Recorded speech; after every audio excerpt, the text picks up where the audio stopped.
नहमदुहु व नुसल्ली व नुसल्लिमु अला रसूलिहिल करीम अम्मा बाद फ़ाउज़ बिल्लाहि मिनश शैतानिर लईनिर रजीम बिस्मिल्लाहिर रहमानिर रहीम अल्हम्दुलिल्लाह सुम्मा अल्हम्दुलिल्लाह। आज हमारी दूसरी तरावी थी। आज की तरावी दूसरे पारे के रुबो से तीसरे पारे के निस्फ़ तक की तिलावत पर मुश्तमिल थी। तो आइए हम आज की तरावी का मुख्तसर सा खुलासा जानते हैं।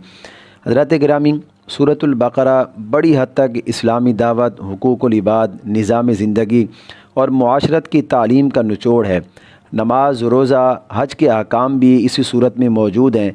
ज़कात, सदक़ात, इमदाद बाहिमी मुशावरत, निकाह, तलाक़, इद्दत, वसीयत, लेन देन और क़र्ज़ वग़ैरह की तालीम इस सूरत में दी गई। सूद खोरी, शराब नोशी, हराम व हलाल चीज़ों की बाबत भी हिदायत दी गई। अमर बिल मारूफ़, नही अनिल मुनकर यानी जायज़ और नाजायज़ बातों की तालीम का भी ज़्यादा हिस्सा इसी सूरत में मौजूद है, जिसे इस्लामी ज़ाब्ता हयात कहते हैं। ये सूरत मदनी सूरत है। चूँकि मदीनतुल मुनव्वरा में मुसलमानों को गलबा हासिल हो चुका था, इस्लामी हुकूमत कायम हो चुकी थी, तो लिहाजा उमूर ममलिकत चलाने के लिए जिन चीज़ों और अहकामात की ज़रूरत होती है वो तमाम के तमाम इस सूरत में मौजूद हैं। अब आइए ज़रा हम चंद एक अहम नुकात पर मुख्तसर सी रोशनी डालते हैं। सबसे पहले अल्लाह रब्बुल इज़्ज़त ने उन लोगों की तारीफ़ फरमाई जो अल्लाह पर, क़यामत पर, फ़रिश्तों पर और अल्लाह के पैगम्बरों पर ईमान लाते हैं। अल्लाह की मोहब्बत में अपना प्यारा माल रिश्तेदारों, यतीमों, मिस्कीनों, मुसाफिरों पर ख़र्च करते हैं और मुसीबत में और सख्ती में सब्र करते हैं। वक्त पड़ने पर जिहाद भी करते हैं। अल्लाह फरमाता है यही लोग मुत्तकी और परहेज़गार हैं। आगे अल्लाह रब्बुल इज़्ज़त ने क़िसास के बारे में हुक्म दिया कि खून का बदला खून है, और अगर वरसा चाहें तो कातिल को माफ़ कर दें या कुछ माल लेकर उसको छोड़ दें। दोनों सूरतें जायज़ हैं। अल्लाह ने फरमाया कि क़िसास में तुम्हारे लिए ज़िंदगी है, यानी क़िसास से कत्ल की वारदातें कम होंगी। इसके बाद इस मुबारक सूरत में रमज़ानुल मुबारक के रोज़ों की फ़र्ज़ियत का हुक्म भी नाजिल हुआ, और ये भी फरमाया गया कि रमज़ान का महीना वो महीना है जिस मुबारक महीने में कुरान नाजिल हुआ, जो रहती दुनिया तक रुश्द व हिदायत और रहनुमाई के लिए नाजिल किया गया। अल्लाह फरमाता है कि मैं अपने बंदों के बहुत करीब हूँ और उनकी पुकार सुनता हूँ जब वो मुझे पुकारते हैं। लेकिन बावजूद इसके कि वो पुकार सुनता है, लेकिन हमारी अपनी कोताहियों की वजह से हमारी दुआएं कबूल नहीं होती। इसलिए हम जैसे गुनाहगार अल्लाह के नेक बंदों से दुआएं कराते हैं, क्योंकि वो अल्लाह के ज़्यादा करीब हैं। अल्लाह की रहमत उन पर नाजिल होती है तो उनकी दुआ हमारी बनिस्बत जल्दी कबूल होती है।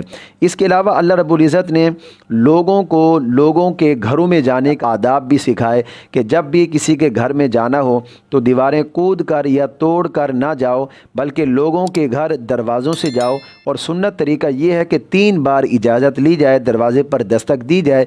अगर इजाज़त मिल जाए तो बंदा अंदर चला जाए, और अगर इजाज़त ना मिले तो वापस चले जाओ और उसका बुरा भी ना मनाओ।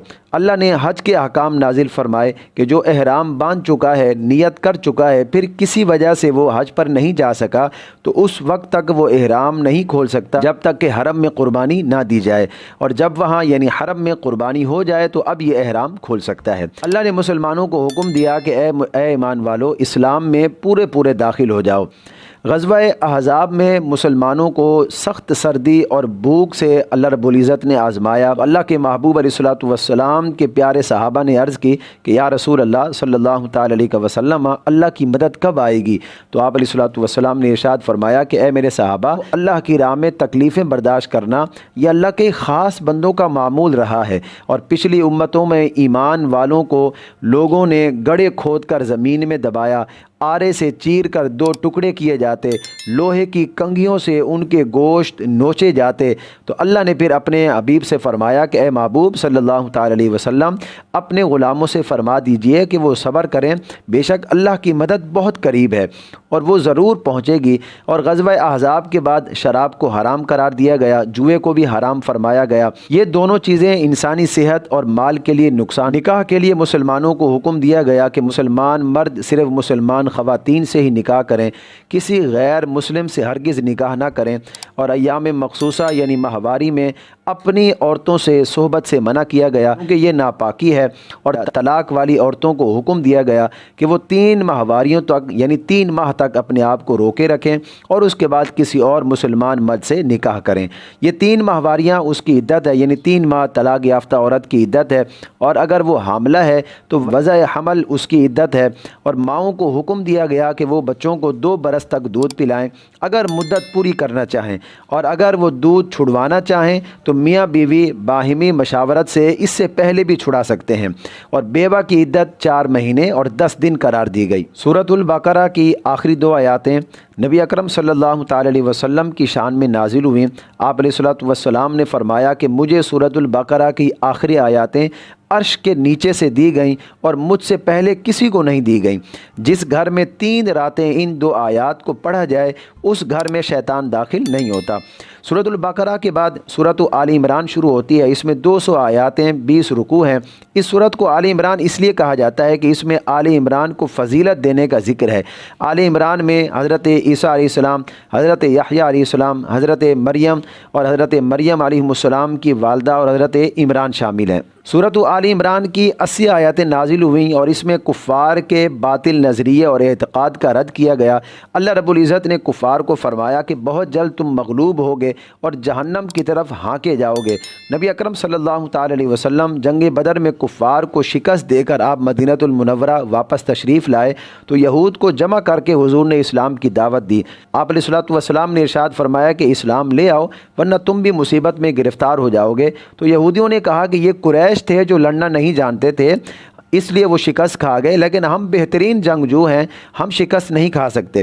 سورۃ آل عمران کی یہ آیت نازل ہوئی، چنانچہ ایسا ہی ہوا کہ نبی اکرم صلی اللہ تعالی علیہ وسلم کے حکم پر ایک دن میں 600 کی تعداد میں یہودی قتل کیے گئے اور بہت سارے گرفتار کیے گئے، اور اہل خیبر پر جزیہ مقرر کیا گیا۔ آخر میں اللہ رب العزت نے فرمایا کہ بے شک اللہ کے یہاں دین صرف اور صرف اسلام ہی ہے۔ یہاں اللہ رب العزت نے یہود و نصارہ اور کفار جو اپنے دین کو افضل اور اعلیٰ کہتے تھے ان کا رد فرمایا، اور فرمایا کہ اسلام ہی افضل اور اعلیٰ دین اور یہی دین اللہ کے نزدیک پسندیدہ دین ہے۔ اب اسلام کے علاوہ تمام کے تمام دین منسوخ ہو چکے ہیں۔ الحمدللہ یہ آج کی ہماری تراویح کا مختصر سا خلاصہ تھا۔ آخر میں آپ تمام حضرات سے گزارش ہے صدقہ جاریہ سمجھتے ہوئے ہمارے اس چینل کو سبسکرائب ضرور کریں اور بیل آئیکن کو دبانا نہ بھولیں تاکہ آپ کو روز کی بنیاد پر تراویح کا مختصر خلاصہ ملتا رہے۔ بارگاہ الہی میں دعا کرتے ہیں رب العالمین ہم تمام مسلمانوں کو قرآن مجید پڑھنے، قرآن کو سمجھنے اور قرآن کی تعلیمات پر عمل پیرا ہونے کی توفیق عطا فرمائے۔ وآخر دعوانا ان الحمد للہ رب العالمین۔